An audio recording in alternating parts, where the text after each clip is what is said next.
Soy Evelyn Meneses, estudiante del octavo D. A continuación vamos a hablar sobre la película de Giuseppe Moscati, Médico de los Pobres. De las partes más relevantes de la película encontramos que Giuseppe Moscati pudo entrar en uno de los hospitales más prestigiosos de Nápoles, que era el Hospital de los Incurables, y desde ahí dedicó su vida y su alma al cuidado y a la salud de toda la comunidad y la humanidad. Podemos encontrar también otros de los aspectos más importantes, es que él también sirvió en partes de catástrofe, como cuando hubo una erupción del volcán de Vesubio y entró a salvar a personas de un hospital que se estaba derrumbando. También en otra parte importante es que eh, sirvió a todas las personas sin importar su parte económica, su parte social.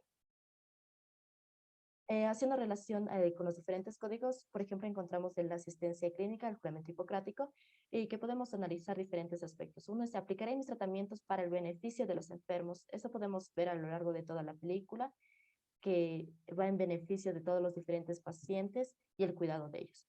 También hay otro que siempre que traeré en una casa lo haré para el bien del enfermo. Es así que él entró en una casa debido a que un paciente murió con síntomas de digestión y quería averiguar más acerca de ese tema. Y al llegar a la casa encontraron otras personas que tenían esos síntomas y posteriormente eso dio el diagnóstico de una posible epidemia debido a cólera.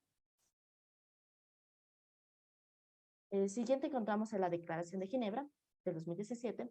Encontramos otros aspectos como dedicar mi vida al servicio de la humanidad. Giuseppe dedicó toda su vida a la humanidad, que podemos encontrar a lo largo de la historia. También velar ante todo por la salud y bienestar de mi paciente.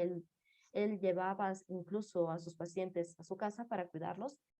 También no permití que consideraciones como clase social se interpongan entre mis deberes. Sí, como él no le importaba la clase social, la parte económica, ni siquiera que los pacientes le paguen, sino él les trataba a todos. Otros aspectos es otorgar a mis maestros y colegas estudiantes el respeto. Él lo hacía con todos sus colegas y estudiantes incluso. Compartir mis conocimientos médicos. Él daba todos sus conocimientos a sus discípulos que tenían, a sus estudiantes.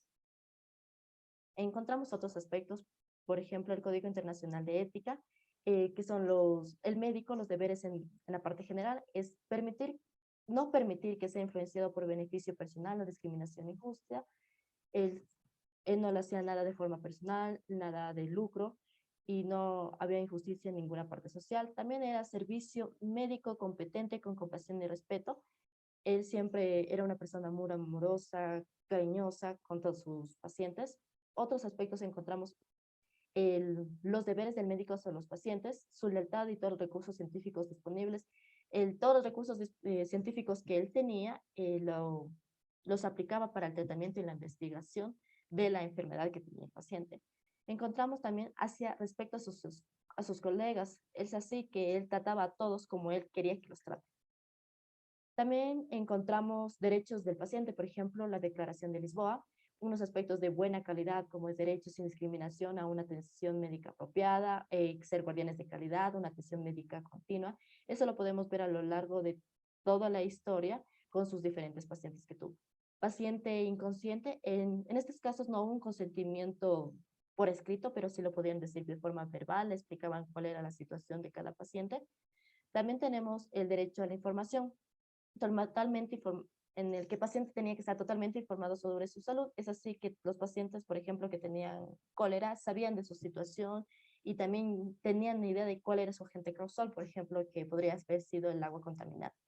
El derecho a la educación sobre su salud, ese era muy importante, por ejemplo, para enmarcar qué estilos de vida deberían ser saludables o qué métodos de prevención. Él lo hacía, por ejemplo, al decirles qué alimentos deberían comer, cómo debería ser su nutrición. Tenemos otro que es la Ley 77, la Ley de Derechos y Amparo del Paciente. Tenemos el artículo 2, que es el derecho a una atención digna. También el artículo 3, que es derecho a no ser discriminado, que ya se dijo anteriormente. El artículo 5, derecho a la información igual. Y el artículo 7, que es una situación de emergencia, que les atendía, por ejemplo, desde el primer paciente, que era una situación de emergencia, no les discriminaba a nadie y a todos les atendía.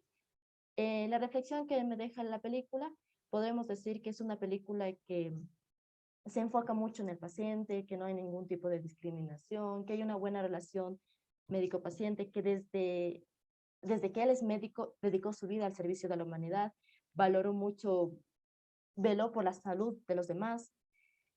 Además, no hubo ninguna parte, un sentimiento personal o algo, deseos económicos por parte de él.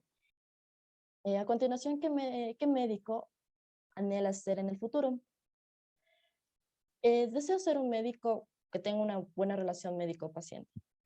Creo que esa es la base para una buena atención, para una mejor calidad de vida, para que el paciente sepa qué es su patología.